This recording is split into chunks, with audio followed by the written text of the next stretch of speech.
Running Wild with Christine, Sex, Success, and Other Slippery Rabbit Holes. Episode 7, Every Truth is a Half-Truth. Hello, welcome to Running Wild with Christine. You know who I am and what I do by now, so let's just jump into today's wonderful starter point for our rabbit hole. Today I'm here with Madison James, a 38-year-old male companion from London with a keen interest in sexual development, Tantra and BDSM. You can check out his site at themadisonjames.com. So hi, Madison. Hey, Christine, how are you? I'm very well. How are you? I'm fantastic. Really good, really good. Thanks for inviting me on. Thanks for agreeing to chat with me. So Madison sent me a mental guidebook that he wrote for 24/7 dominant and submissive relationships, which is his interpretation of a handbook between many. Do you want to tell us a little bit more about this guidebook of yours?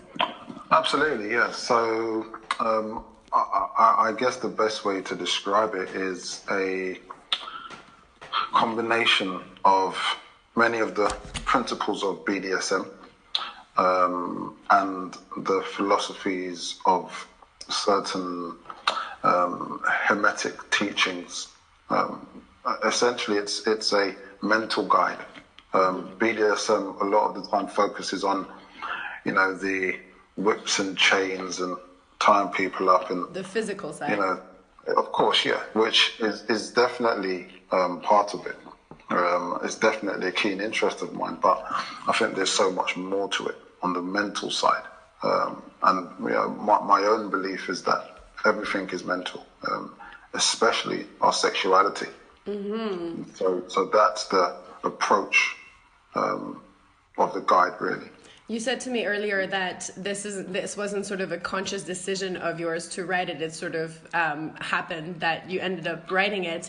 Can you tell us a little bit more about your business and how you got to that point and how that ties into this particular guidebook? Okay. Well, in terms of me starting escorting, I guess the journey started in my early 20s. And for me, it was more a journey of discovery. I realized quite early on that I had a very, very keen interest in pleasing my partners and nurturing a certain type of, I guess, sexual energy. And like yourself, writing for me was a way of understanding my thought process, my desires, and through writing, I was able to gain a much deeper understanding of that. Something that always resonates with me is the idea of caring just as much about your partner's orgasm as you do your own. And in a sense, moving past that, it's not just focused on the quote-unquote climax, but it's the building of arousal, the nurturing of arousal, and how we can use that sexual energy to enrich our lives on a day-to-day basis. And so that was quite a long journey, and I realized that there was a need for it. I guess, to put it in a crude term, in the marketplace. Being the sort of guy that I am, I had an idea that sort of came to me through my experiences with a lot of the women that I was seeing. At the end of our time together, they would thank me, which is so it's a weird one. It's quite a strange experience at first, but it was, it wasn't contrived or anything. It was genuine gratitude, and that sort of opened my eyes to what because for me, this is something that I believe was natural. Every client. Yeah, exactly. And so, being the adventurer that I am, I decided to do my research and set up my business and it's been no looking back ever since. Great. And so do you mostly focus, just going back to the guidebook, is most of your business based around people wanting to find out more about BDSM, or is that just sort of happens to be one of the topics and therefore you put your thoughts down on paper to sort of make sense of it? It happens to be one of the topics, but to be honest, it permeates my interactions and my relationships in general anyway. Yeah. There are certain principles, you know, like we spoke about certain benefits of open communication, whether it be, you know, in the form of some sort of contract or whatever the case may be. So it definitely permeates a lot of my thinking in general in terms of understanding where you are, what you want, what you'd like to achieve, what I need to be aware of, how we can connect, are we compatible, and being able to create the right sort of experience for yourself. So if for example, you suppose we agreed to meet up for an evening, and you said to me, well, actually, you know what, something that is really lacking in my life is the experience of touch. You know, I want to experience that in many different ways. And we would sit down and discuss how you might want to experience that, where you would like us to go, where you'd like to take you.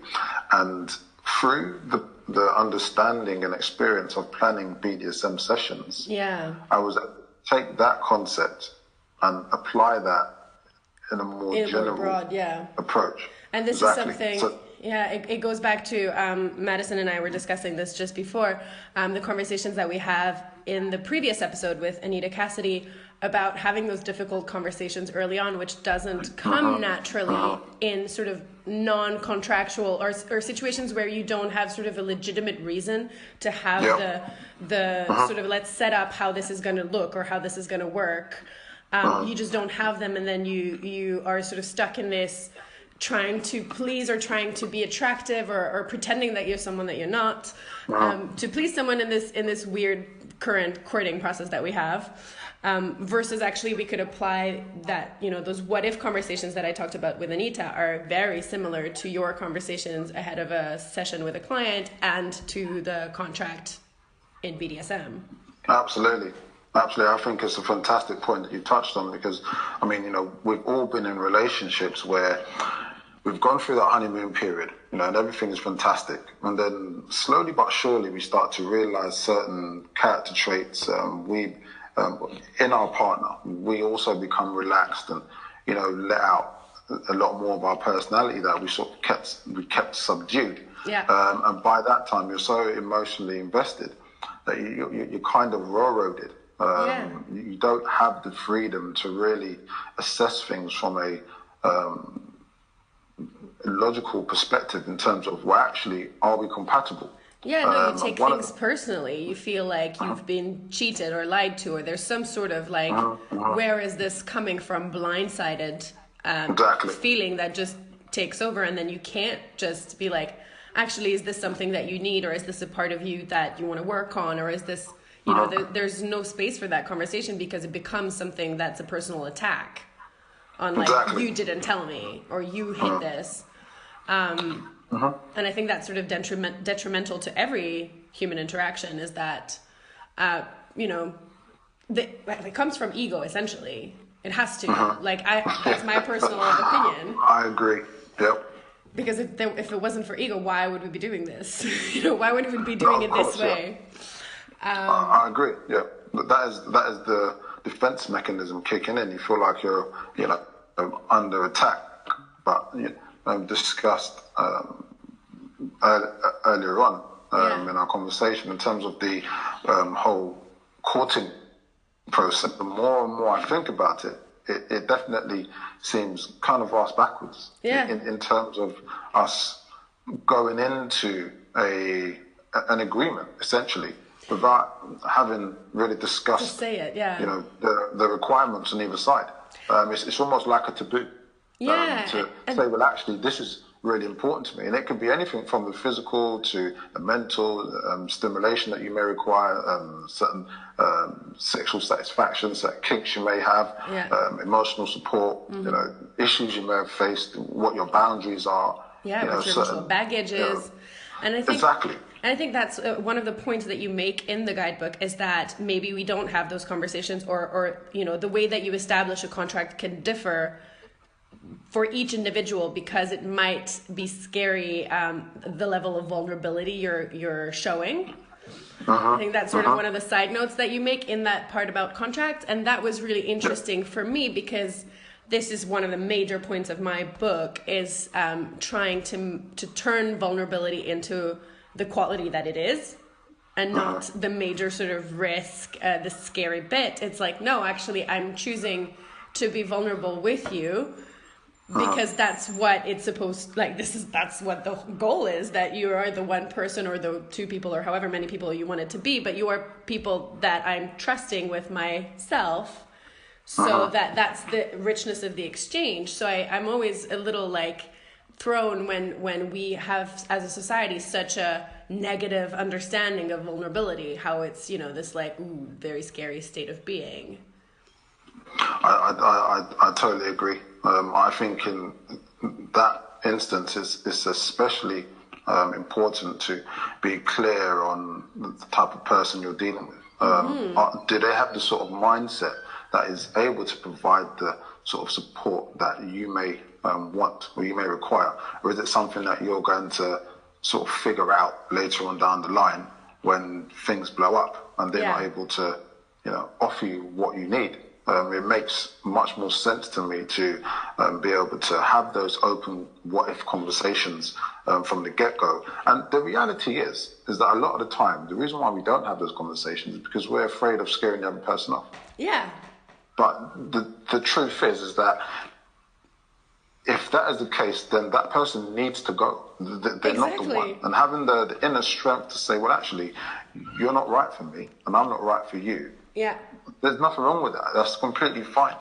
But trying to do that 6 to 12 months down the line, you know, once you're already talking about moving in and, you know, what colour you're going to paint the bedroom and all sorts, it is probably a little bit problematic at that stage. You know? Yeah. And it's so funny how we don't actually, I find myself having a lot of conversations about, you know, like the process of modern dating and the problems of, like, you know, the sort of technological changes that are happening. But I'm like, actually, like, the problems are very simple and they go back to the same way we've been dating forever. It's not like a new problem. It's just now it's faster, so you notice it faster. But this idea that you are a fixed being at all times, that, you know, that you can describe yourself in one moment, and that the person that you're describing yourself to is going to have to take that as who you are. Like, never mind the fact that you might be lying because you're trying, or like misrepresenting yourself to be more attractive. The fact is that both people are going to change, and the interaction is going to change, and everything is moving all the time. And that's something that we don't recognize. And that really resonated with me in your handbook when I read the part about the principle of vibration, if I'm right. That's the one, right? Yeah. I think that's really important, you know, in terms of, I think we've all felt it, consciously or subconsciously, the sort of energy that we're projecting, and how others respond to that. You know, it's quite clear to see that when you are in a positive space, that energy can be felt, you know, and being able to, I guess, control how you express yourself and how you, the type of conversations that you have, the type of relationships that you have, you know, is that person, is their energy resonating with you? Is that the kind of influence that you want to have in your life? Being aware of that connection or that chemistry, or that lack of it, I think is really important.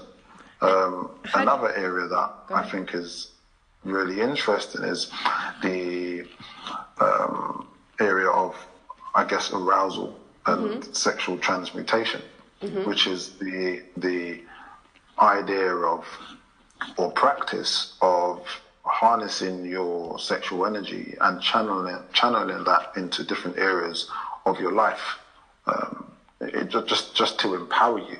Yeah. So, as an example,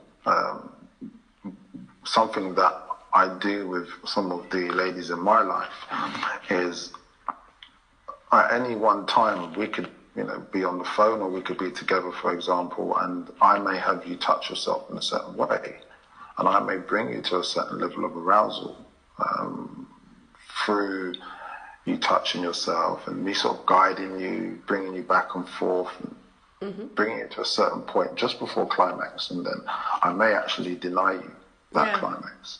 But that energy that you're feeling, that arousal, is going to stay with you. And I may repeat that process with you 2, 3, 4, 5 days in a row.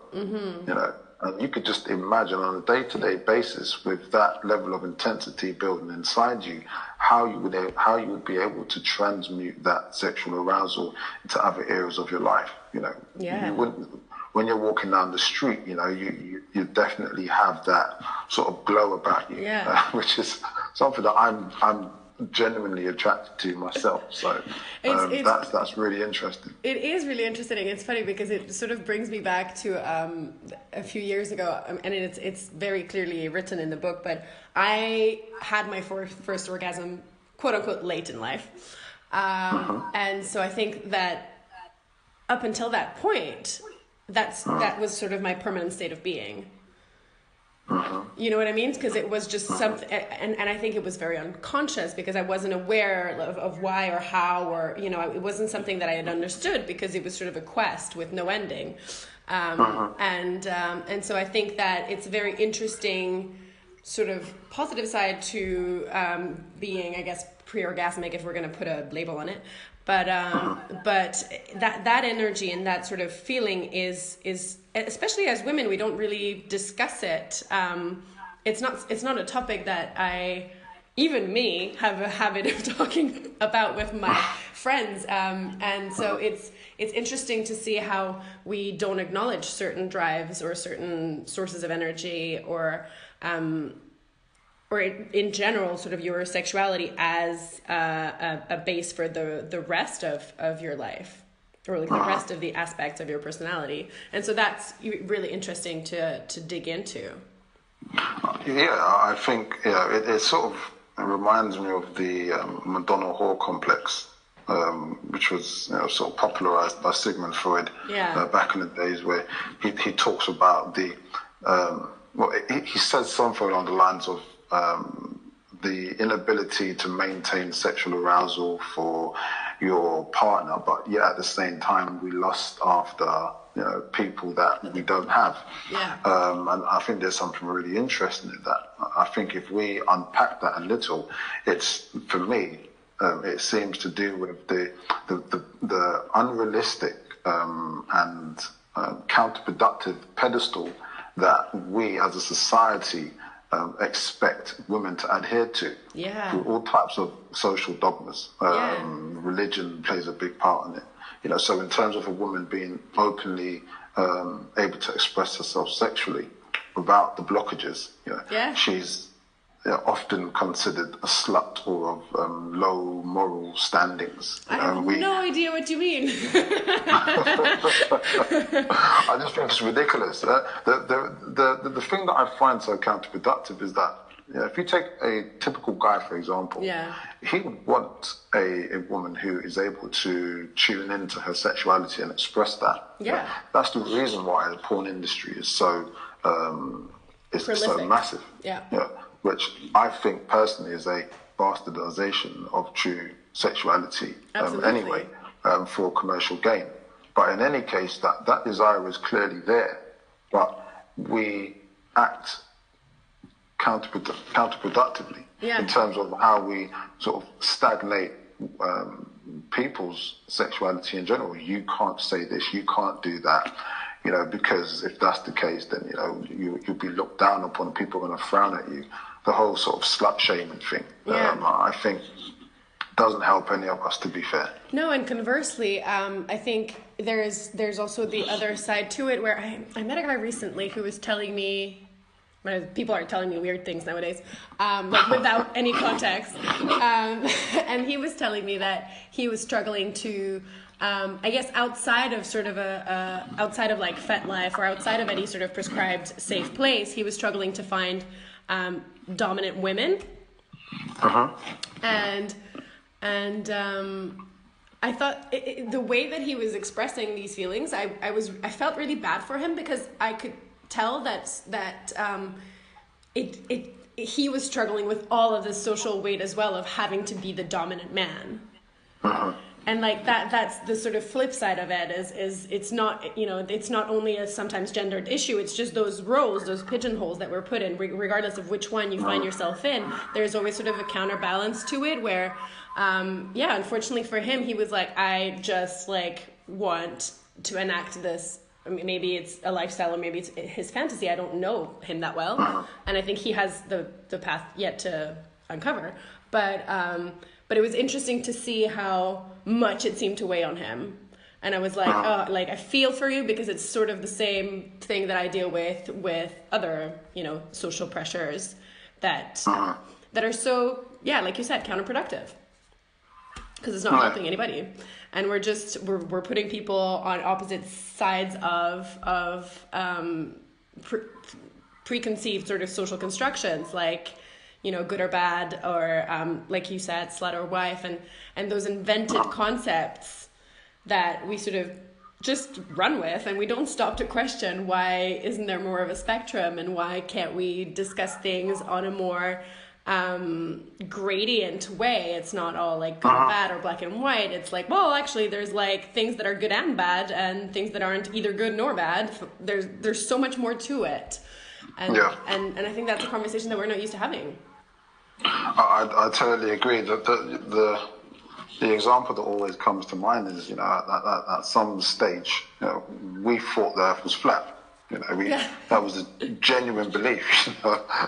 And some of the principles that we hold dear today, that we genuinely believe in, you know, in years to come, people are going to look back on us and laugh and say, do you know, back in 2018, they actually believed that so and so and so. Yeah. And it's going to be completely ridiculous. And that, to me, just demonstrates the point or the danger of you know, adhering to any one principle in such a wide sort of perspective. It's for me, it's based on a certain level of arrogance. And I think if history has taught us anything, you know, we're not as clever as we think we are. You know, there's so much more that we don't know than we do know. Yeah. And do you find that happens a lot? I think this is, do you find that people are often sort of putting you on either side of a spectrum when they ask you about, you know, whether your emotions can be genuine because you're in a sort of paid business scheme? Like, is that a conversation that happens often? I have that conversation all the time. Yeah, I thought so. And I usually respond by saying that I don't feel that I have to necessarily distinguish one from the other. I enjoy the grey areas of life. Yeah. You know? And so I'm able to express genuine emotion and have a real connection with you. But at the same time, there is a business element to it. I'm very comfortable with that. And as long as there's a clear understanding, for me, it works really well. Yeah. If I don't have a connection, take a client, for example, and the reasons why I'm not with any escorting agencies is because typically they would, you know, just send you on a booking. Okay. And you just turn up, and whoever is there is the person that you're meant to connect with and spend time with. And if it was purely transactional, then I would crack on with it. But for me, that's not what I look for. Yeah. If me and you aren't able to connect and sort of see eye to eye, then I'm not going to be able to give you what I would like to. And therefore, I would rather not. But this is the thing that I found also, like, it's along the same lines that we're saying, the counterproductive assumption that because something is quote unquote transactional in terms of like there's money exchanging hands, you cannot do both. And it's like, what? No. Like, that's what you think, not you, but like society makes you think is that, you know, you have a job and that's for money. And you're not supposed to like it, and you're supposed to lie about it, or lie to people about what you're selling. And then you have your own life where you can have feelings, and that's the appropriate, you know, side of like where you can be genuine. And I'm like, wait, what? Like, isn't this the recipe for disaster? Like, how are we not seeing this horrible, horrible conception sort of making us more and more unhappy and further away from like admitting to ourselves who we are and choosing to live according to what makes you tick. And I think, of course, I'm sure that's something that you struggle with as well in the beginning of like explaining why you're starting your business and why you're making this decision is sort of fighting that social pressure. Well, yeah, what's really interesting, Christine, is that people are constantly trying to put us into boxes. You know, yes. In terms of them trying to understand the world around them and the motives of other people.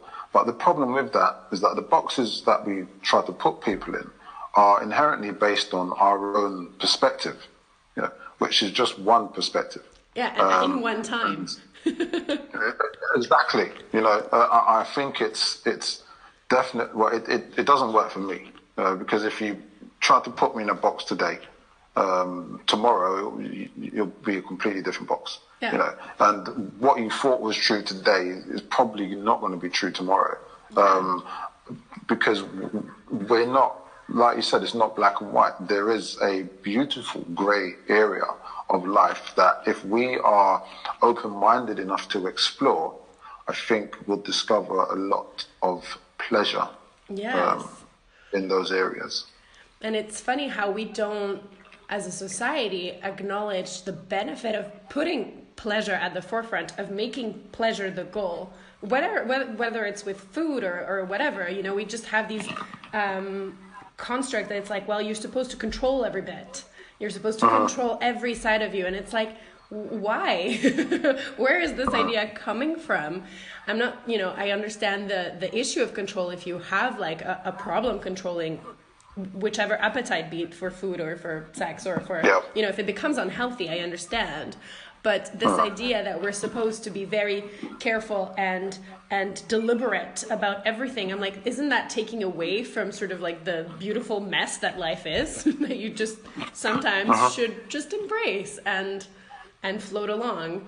And I thought about this when you were saying just what you said earlier. I think writing helps with understanding that. I don't know if you had the same experience, but I would write things and then read them 6 months later and be like, oh my God, that was definitely not that. You know, just be like, I was so wrong. I agree. It's interesting to see how, personally, I think if what I wrote a year ago is 100% applicable to where I am now in terms of my own life, then that means nothing's changed. which I think as someone who believes in the idea of constant evolution, in all areas of life, mentally, physically, spiritually, for me to be in the same place means that there's been no growth. So, you know, things are meant to change, which is why the idea of having one partner for life is necessarily the gold standard. Doesn't make sense to me.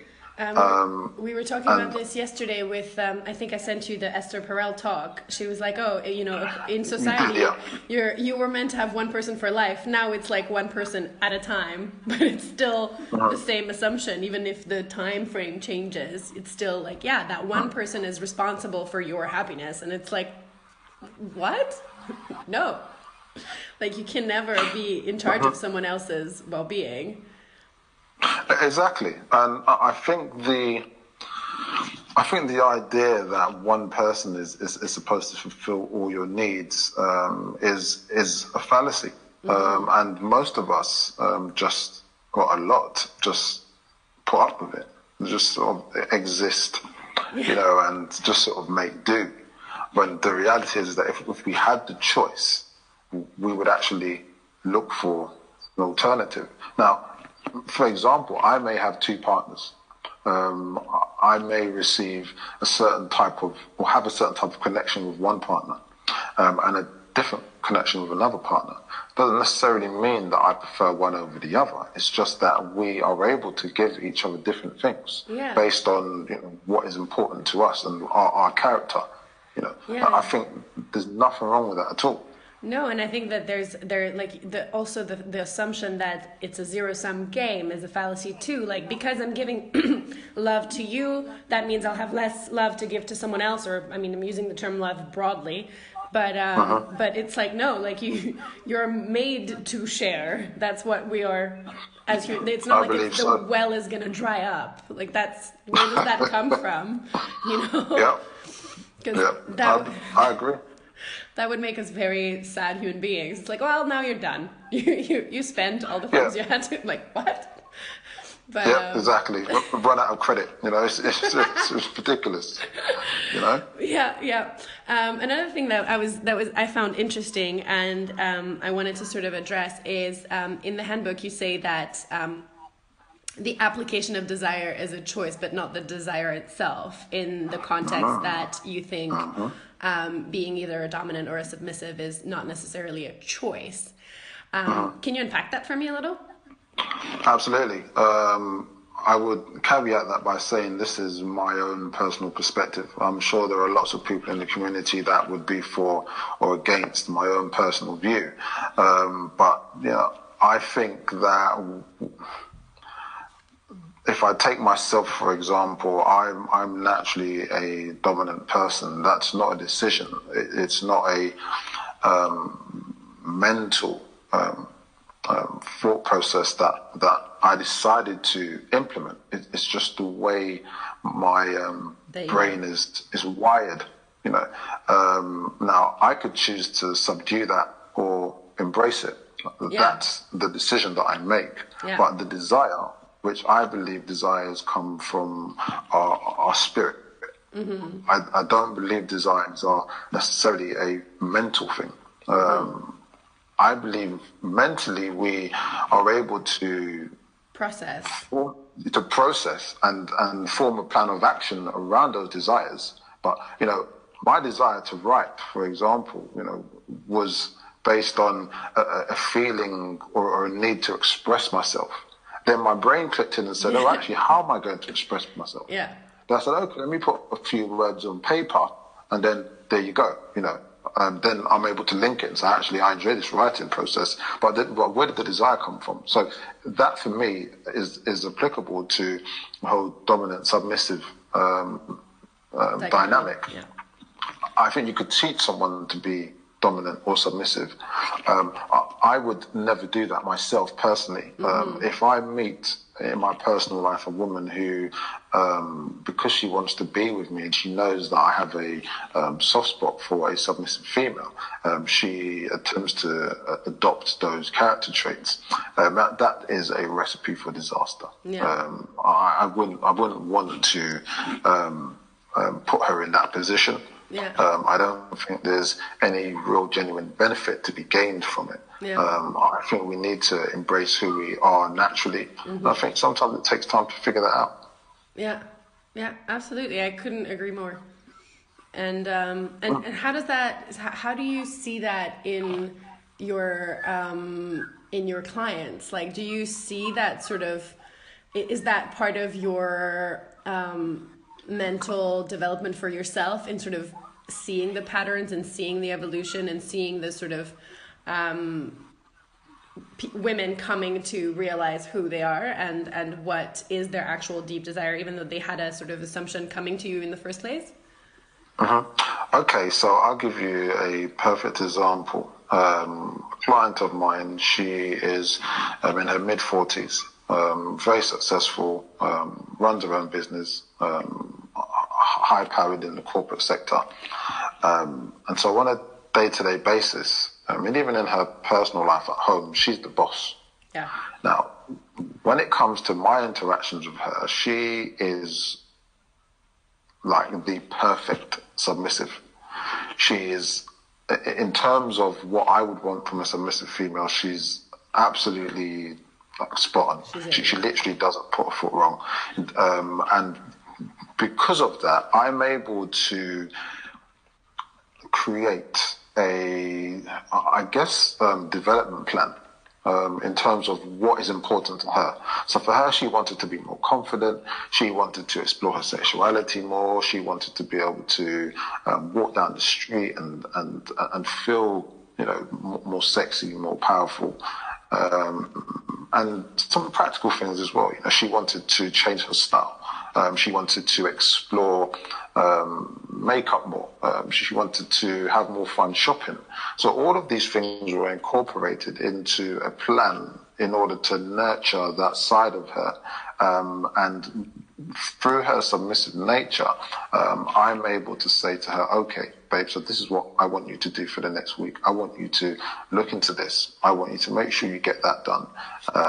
And I want you to let me know how you feel about X, Y, and Z. Mm-hmm. And so that's how we're able to sort of create the kind of nurturing that she needs in order to get her to where she wants to be. Yeah. And that's all through consent, because she's clearly intelligent enough and powerful enough to say, well, actually, no, this doesn't work for me. Yeah. And that's really important. Yeah. So just because she is submissive to me, that does not give me the right to dictate to her on all levels. Yeah.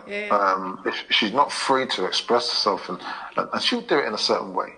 She's very, very good at being able to express herself without being combative or seeming defiant. And she definitely knows how to get what she wants. But we have a meeting of the minds because we both have a strong desire to please. Yeah. Mine is from a dominant perspective and hers is from a submissive perspective. We meet in the middle. And because of that, we've been able to grow a really passionate and healthy relationship. Yeah. And that sort of inevitably leads me to the question of, like, how do you maneuver your emotional response to clients like that you find are, sort of a perfect fit on a certain level, or that you have that mutual respect and passion towards? How do you handle your side? It's a mental discipline. Yeah. And it's not easy.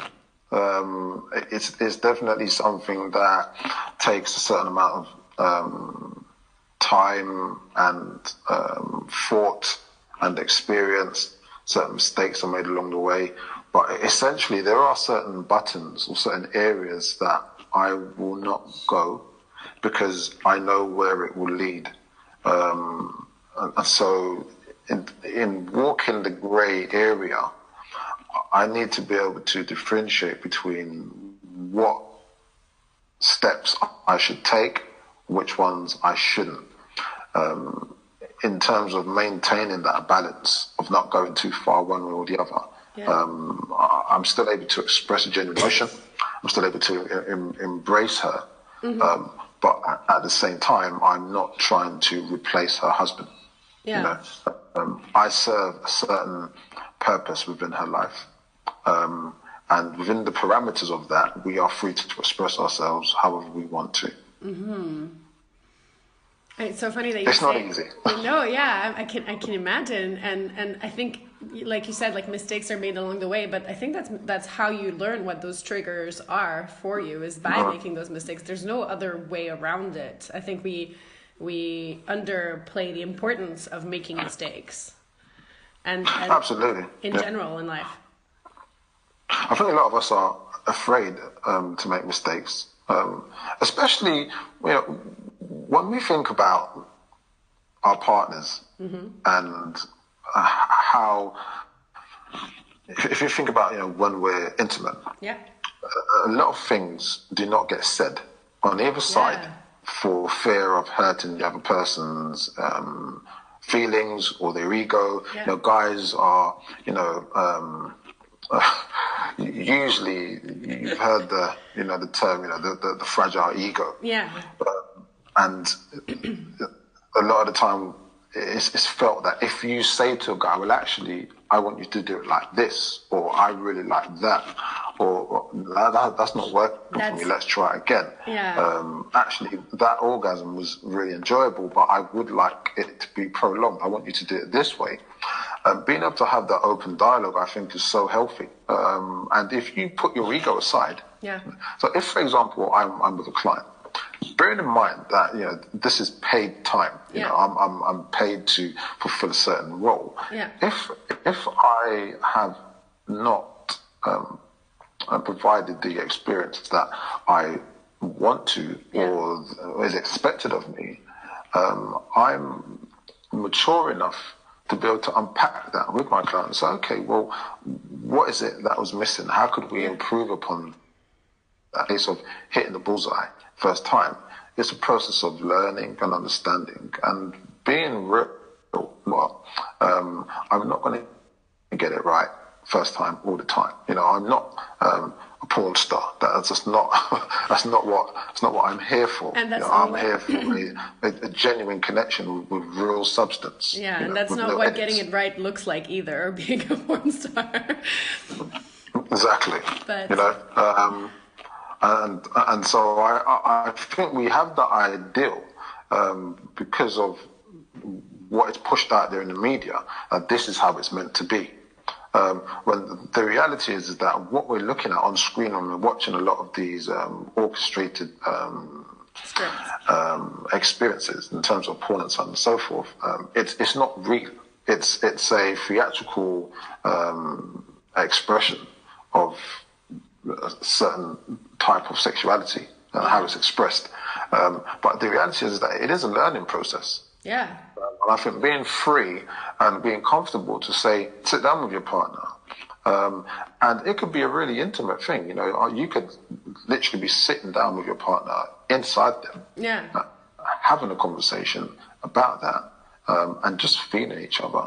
And being able to connect and being able to talk about, well, how does this feel for you? Do you like that? Would you like me to, and sometimes it's nonverbal. You could just kind of sense it. You could just feel it. But you've got that connection there, which I believe takes time to build, and is really important. It's often neglected. Yeah, and I think it goes back to sort of our very beginning of this conversation, to the what if conversations, because I think that if we're still in a phase where you're trying to, where you have this false idea that you have to try to be attractive or try to be the person that you think the other person wants you to be, which is like so many layers of assumptions, you are stuck. I mean, this is still like, I'm working on it, but it's still thoughts that come into my brain that I'm like, ooh, I'm going to sound intimidating if, or I'm going to, this sort of having to maneuver the fragile ego, or not. And it's funny how it doesn't happen with women. I don't have that reflex with women. I'm just not concerned at all with their, it's like a weird assumption. I don't know where it comes from, but I'm like, no, here I can, this is a free zone where I can say, and this is like a tricky area zone. And I'm questioning my own assumptions when I look back at that, because it doesn't make any sense. So, but it's still hard work. And I think it's easy to say we should do this. It's a work in progress and it takes time, but the realization that you can have those conversations if you start them off, from the beginning of the relationship, like we said at the beginning, it's so much easier. Yeah, absolutely. I think it totally levels the playing field, and I think we need to be prepared to accept the outcome of throwing the chips up in the air, seeing where they land, and if it works out, then that's fantastic. If it doesn't, then being mature enough to accept the fact that, well, actually, we're not that compatible. Yeah, and not attached to the idea. If there is a scarcity mentality of, well, this is the one, which I don't believe exists, because if that was the one and it didn't work out, then you're pretty stuck. And this is what Anita said in last episode. She said, what if you find the one and then they die on you? Like, what are you supposed to, that's it? You're done? Like, there was... Yeah, exactly. She's like, this is such a non-productive way of thinking. Of course, yeah. I think we get caught up in the ideal. Yeah, exactly. But that's not the reality. No. The reality is that it's a case of us being able to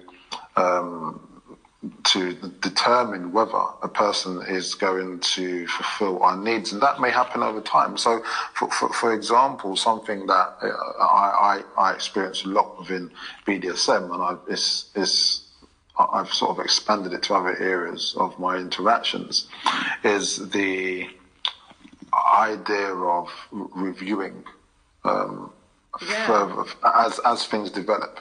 Yeah. So typically, 6 months in, you pretty much put your stake in the ground. This is how things are going to be, and we're going to build on this. But I think an alternative way to look at it is, well, a month in, how are things? 3 months in, how are things? 6 months in, are you actually giving me what I want? Am I giving you what you want? Yeah.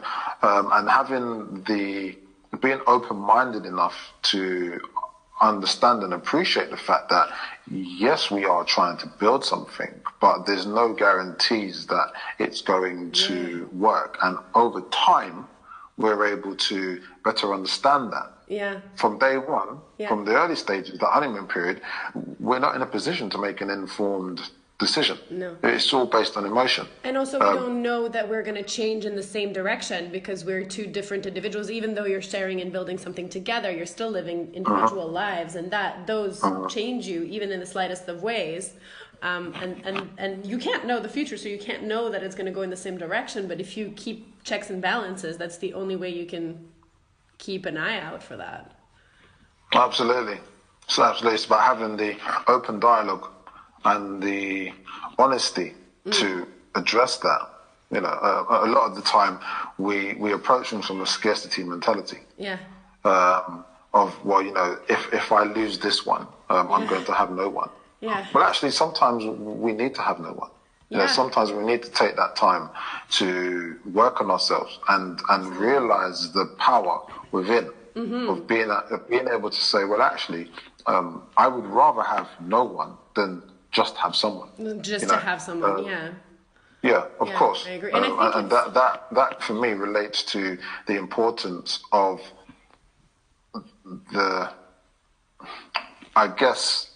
relationships with substance. Yeah. Rather than just trying to, not be win lonely. a prize.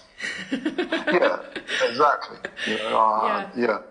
No, and I think it's interesting that the more conversations like this I'm having, the more I realize they come from people with different life scripts. So whether it's Anita yesterday and her realization that she's polyamorous, whether it's, Girl on the Net who's a sex blogger, whether it's you through escorting or me through writing and having to face the fact that people have all kinds of opinions about every detail of my life. I think that's the funny part, is that we come from mistakes or like we come from having been like, oh shit, this is not what I want. Like the script that I'm giving is not what I want. Absolutely. So what do I want? And it's a shame that we don't have the what do I want without the what the fuck am I doing and what do I want? I've had some real experiences, made some terrible mistakes, and one of the biggest lessons that I learned, and this would stay with me forever, is the ability to accept. Sometimes things don't go the way we feel they should go, and what I realized is that people have the right to make decisions for their life that may or may not be in agreement with my own. And that's something that I have to accept. If I struggle to accept it, that's going to cause me to lash out emotionally and to make mistakes. Whereas if I'm mature enough to say, well, actually, you know what, I think what you done was wrong. So you cheated on me, for example. That wasn't part of our agreement. That's your decision, and I accept the fact that it's your decision. And if that's the choice that you made, then fair enough. Now, in the light of day, that's a very logical perspective to take. When emotions are boiling, it's very different. Yeah. But me just being conscious of that means that I know if I'm feeding into that emotion, I know I'm already heading down the wrong path. Exactly. I know that I need to back up and say, well, actually, you know what? If that's the decision that you chose to make, am I prepared to accept it in terms of tolerate that within our relationship? If yes, then maybe we can move past it. If no, then fair enough. I accept the situation and we agree to part company. And it could be a yes and a no at the same time. This is like, again, stepping away from binaries. It could be like, all right, well, you've made that decision. And now if I can try and understand why you've made that decision and where it comes from, and if it has to do with me or not with me or with you or with that other person or whoever, that process of just investigation is already, you know, like you said, even if at the end of it, you're like, well, I can't stomach that. That's fair, but you haven't made that decision out of ego or out of pride or out of, you know, any of those sort of non-productive feelings that need to be processed in order for you to sort of stand by your decisions in the future. Because I think that anytime you make something, a rash decision coming from sort of an intuition that wasn't intellectually processed, you then find yourself at some point going, why did I do that? Like, how do I move forward justifying that decision of mine following someone else's decision that impacted me? Absolutely, which is why it's so important, just to, you know, touch on the point you made. It's so important to discuss these things, you know, and these can be quite painful conversations. But it's almost like asking for feedback. You know, it's like when you've applied for a job and you've been rejected. Instead of just walking away, you say, well, actually, you know what? Why is it that, you know, I didn't get the job? You know, what is it that I could do to improve and work on myself? They say everyone is a teacher. Everyone's got a lesson for you. I believe there is a lot of truth in that. I agree too. Well, we're going to wrap up now because we've gone 10 minutes over the usual scheduled time, but this was such a nice conversation. Likewise, it's been really fun talking to you. I've enjoyed it. Me too. So if any of you have any questions or comments, get to me on Twitter at @ChristineWild_ or anywhere else you might want to get in touch, and speak to you guys soon about any other topic. Bye.